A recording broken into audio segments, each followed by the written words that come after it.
Imaginez un vieux château médiéval, perdu dans les collines de l'Allier. La nuit y est profonde, les pierres chargées de siècles d'histoire, et au cœur de ce silence, une présence veille. Depuis des décennies, une silhouette spectrale hante les couloirs du château de Vos. On l'appelle Lucie, et son histoire a traversé le temps comme un murmure glacé.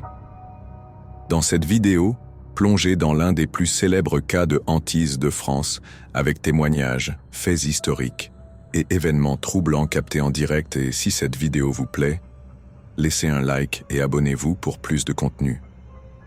Le château de Vos est une ancienne forteresse féodale située dans le département de l'Allier. Construit entre le XIe et le XVe siècle, il est impressionnant par sa taille, mais surtout par l'atmosphère qui y règne. Ce n'est pas un lieu ouvert au grand public, comme un simple monument historique. On y vient pour rencontrer les morts.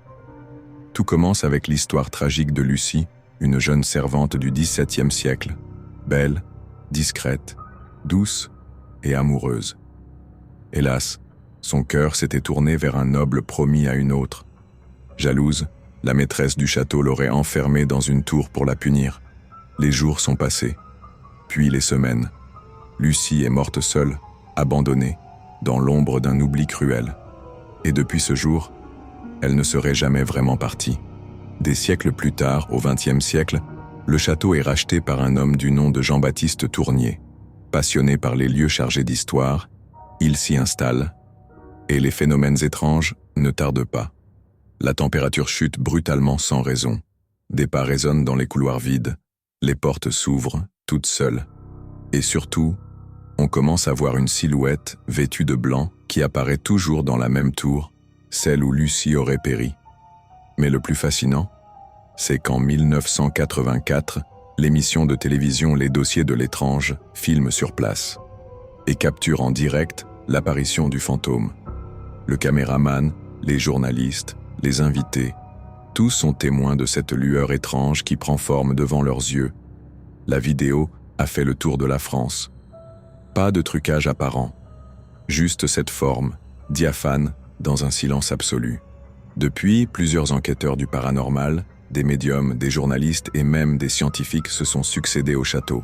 Beaucoup affirment avoir vu Lucie ou ressenti sa présence.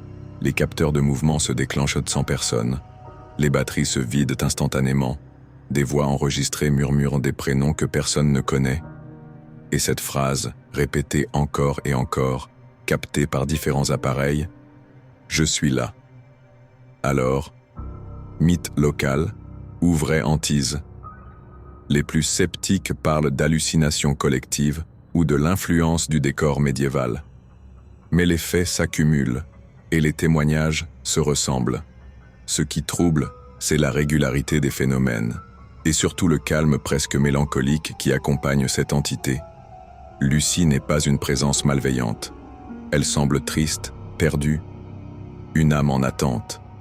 Aujourd'hui, le château n'est plus aussi accessible. Mais les rares visiteurs qui s'y rendent parlent tous d'un froid glacial dès l'entrée, d'un silence pesant, comme si le lieu lui-même retenait son souffle. Certains affirment qu'en se tenant au pied de la tour, à minuit, on peut entendre des pleurs, longs, lents, qui montent de la pierre. Alors, si vous passez un jour par l'Allier, levez les yeux vers les tours du château. Et si vous voyez une forme blanche à la fenêtre, ne clignez pas des yeux. Elle pourrait disparaître.